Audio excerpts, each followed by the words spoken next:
खुलुमबाय नोंथांमोनखौ बयखौ बरायबाय। दिनै 5 फेब्रुवारि 2023 बारायजेबो रबिबार। फैदो दिननि खौरांफोरखौ बेखेवनोसै। गावबुरा मुंनि सासे सुबुङा सासे मानसिखौ रुवाजों बुथारबाय। आसामाव मोनसे गिथाव बाथाव आरो खास्रि बिस्रि दुखुनांथाव जाथाय।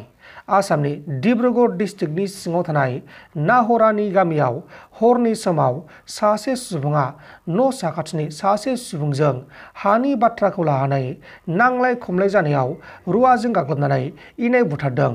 थैनाय सुबुंनि मुङा जाबाय एबा बुथारजानाय सुबुंनि मुङा जाबाय मनिराम बाउरी आरो बुथारग्रा दायनिगिरि दुथांनि मुङा जाबाय एबा हालुफियानि मुङा जाबाय गावबुरा बाउरी 40 बोसोर बैसोनि। आरो बे जाथायनि गेजेराव मनिराम बाउरीनि फिसाजोआ हाबनायनि जाहोनाव बेखौबो रुवाजों गाग्लोबदों आरो फिसाजोआबो गोब्राब जोखोम जादों। बे समाव फिसाजोखौ गाज्रि थासारियाव फाहामसालियाव फाहामथायगासिनो दङ। उनाव गामिनि मानसिफोरा गासैबो जाथायखौ पुलिसनो खौरां हरनायनि उनाव पुलिसआ जाथायसालियाव फैनानै दायनिगिरि गावबुरा बाउरीखौ एरेस्ट खालामनाय जादों। दा बेखौ एरेस्ट खालामनानै आयेननि बायदि एबा जोबथेसालिसिम दैथायहरनाय जाबाय। लोगोसे बे जाथायखौ लानानै रायजोफोरा सोमखिखांदों। जोखोम जानाय गान्दा आरो गाबबाय थानाय गान्दाखौ रैखा खालामनो थांदोंमोन। आसामनि गलाघाट जिल्लायाव मासे गान्दानि गाग्लोबनायाव सानै सुबुङा गाज्रि रोखोमै जोखोम जादों।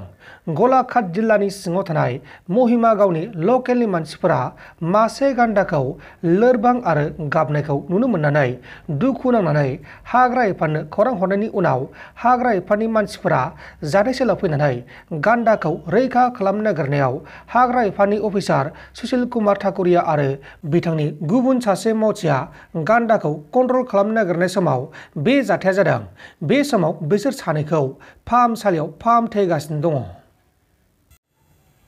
जोंनि बे हादोरनि गुबुन गुबुन रायजोफोराव गोबां पुलिसफोर, CRPFफोर आरो फौजि मावनायफोरा गाव गावनि जिउखौ गावनो फोजोबना लानाय जाथाया सोराङाव फैबाय थायो। बेबायदिनो दिल्लीयावबो सासे 52 बोसोर बैसोनि CRPFनि एसिस्टेन्ट साब इन्सपेक्टरा गावनि सार्भिसनि पिस्तलजों गावनि जिउखौ गावनो फोजोबदों।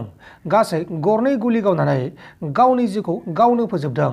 थैनाय अफिसारनि मुङा जाबाय राजबीर कुमार, 52 बोसोर बैसोनि। नाथाय बिथाङा मानि जाहोनाव मानि थाखाय बे जाथायखौ इनाय खालामखो बेखौ दासिमाव जेबो गुमुर मोनथ'नाय जायाखै।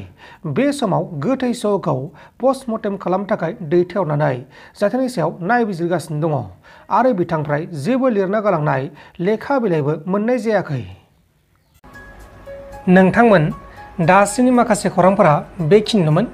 बेखिनिसिम नायनायनि थाखाय नोंथांमोननिसिम रोजा रोजा साबायखर। गोजोन्थों। एसेनोसै। जै बर' हारिनि।